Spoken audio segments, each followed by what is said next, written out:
Hello guys! Magluluto tayo ng chicken tinola kasi ang sarap humigop ng sabaw. Ayan. So, ito yung way ng pagluluto ko ng chicken tinola. Simple lang siya. Kaunting ingredients lang ang gamitin.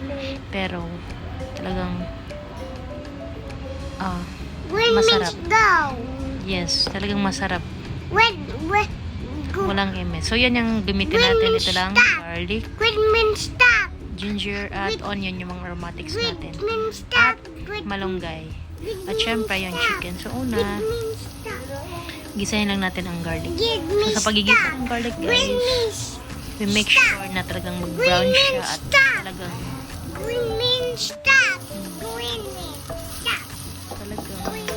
lalabas yung kanyang aroma. So, ayan. Gisahin talaga natin siya ng mabuti. So, ayan, nag-brown yung garlic. Sasunod natin ang ating onion. Ayan. So, gisa-gisahin lang natin talaga yan.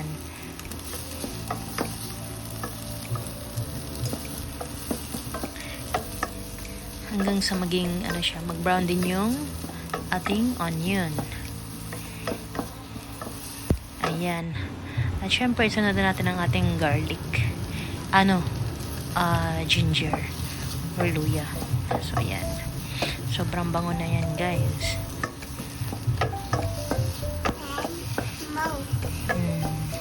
And cheese. Yes. Watch ka dito. Tingnan mo paano magluto. Yan. So, gisa-gisahin lang. Mix-mix lang. Halo-halo. Para ikaw naman magluto. So, yan. Nilagyan ko siya ng, para may lasa na yung ating mga aromatics, guys. Nilagyan ko siya ng patis. Masarap, guys, ang patis. Promise. Masarap siya sa chicken tinola. Kasi hindi ako naglagay ng asin dyan. Bali yung chicken lang pala yung nilagyan ko ng asin. So yan. Binudburan ko siya ng kaunting asin yung chicken. So yan. Ang gagawin natin is papabrown muna natin ang chicken. Yan. Chicken meat. Yan. Papabrown muna natin. So side by side yung papabrown natin. So takpan muna natin yan. So ayan na. Nag-brown na. Ayan, so baliktarin lang natin. Ayan.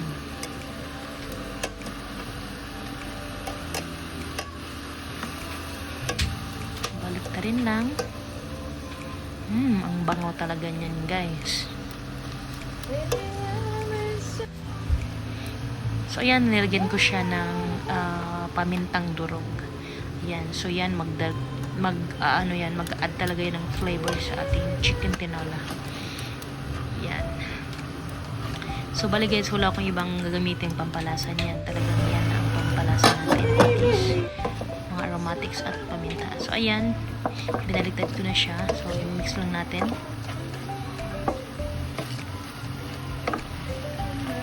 Ayan.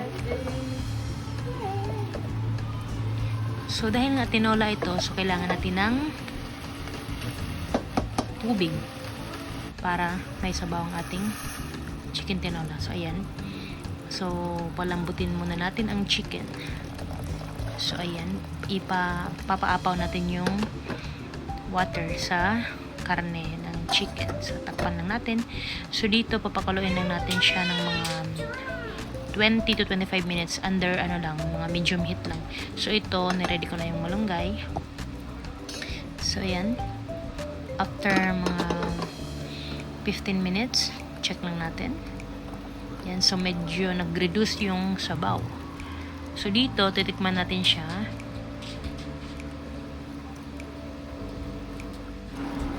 Okay ng lasa. So ayan, medyo matigas pa yung chicken.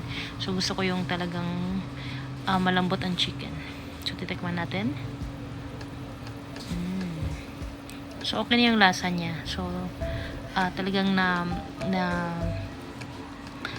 tawag dito na boil yung meat tsaka nag-blend in lahat ng lasa.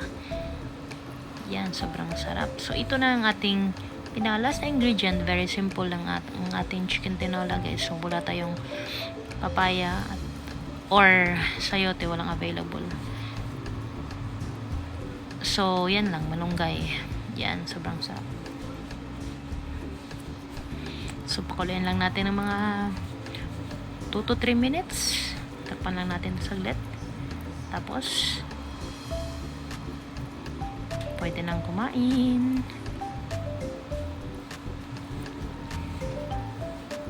So, kailangan simutin natin ng malunggay, guys. Kasi sayang. Sarap pa naman yan.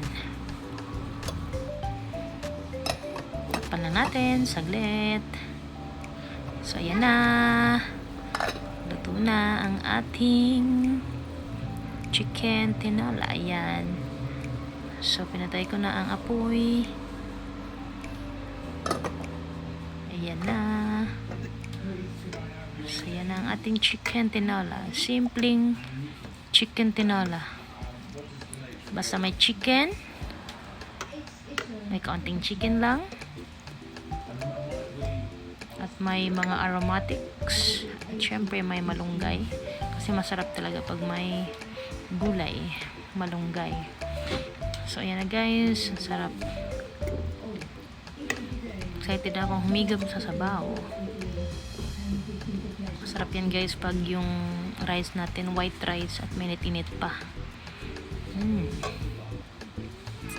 Let's eat na. Sarap.